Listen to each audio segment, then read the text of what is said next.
Hello. Hello, everybody.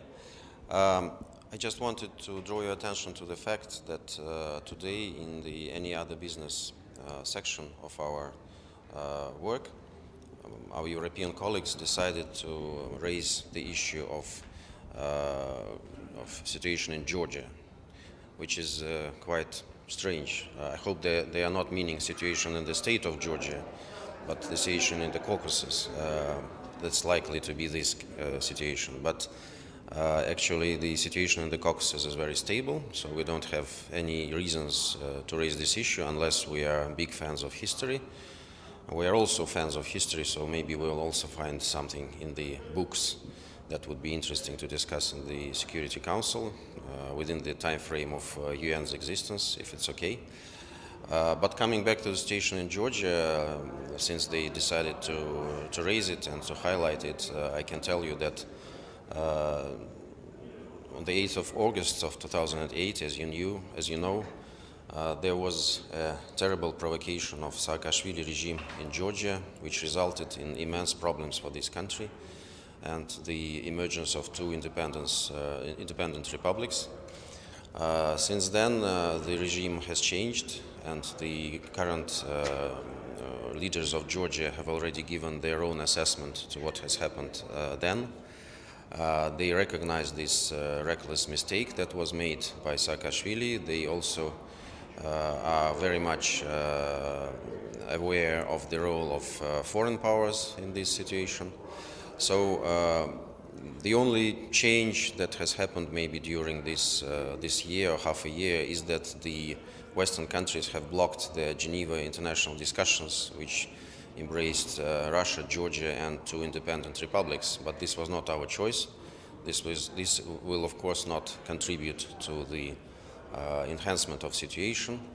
But we don't think that this makes the situation in the Caucasus less stable. So I would just wanted to register our surprise. The only reason to raise this issue is to kind of try to make Russia uncomfortable, which is not the case. We have a lot of things to say, and believe me that during this AOB, which is behind the closed doors, we pronounce a lot of criticism to our Western colleagues, much more than they find for us. Okay. Anything that the Security Council can do, or that you would like to see them do? In Georgia? In Caucasus, not in the state of Georgia, yes? I hope. I think that the Security Council should draw the conclusions of what the intervention or meddling of foreign powers like United States and the bloc of NATO can lead to in terms of situation in the country. Georgia is a little bit past this terrible period. There's another country, Ukraine, where the Zelensky regime is also has also fallen in the same trap. So let's look at what will become out of this for Ukraine.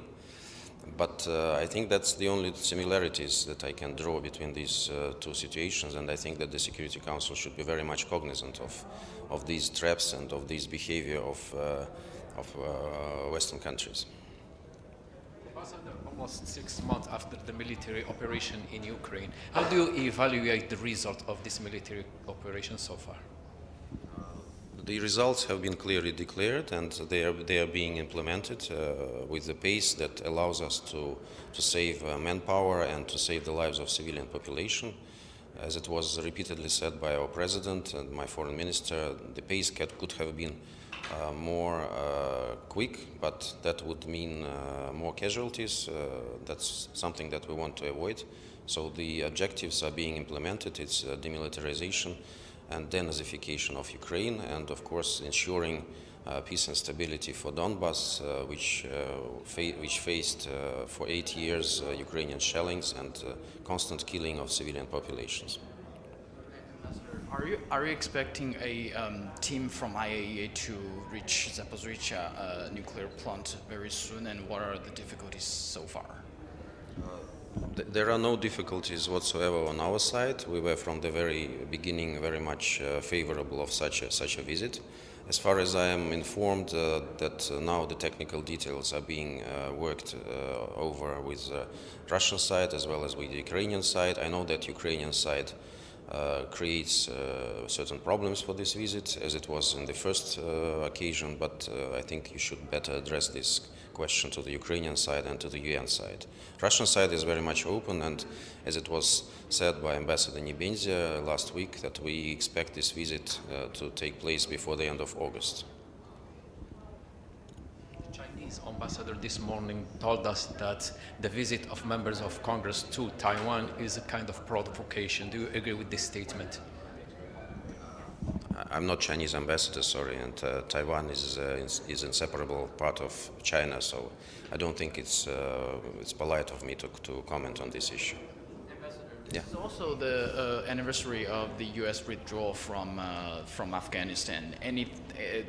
This morning we also asked about the release of the frozen assets from several countries. What's your opinion on this issue?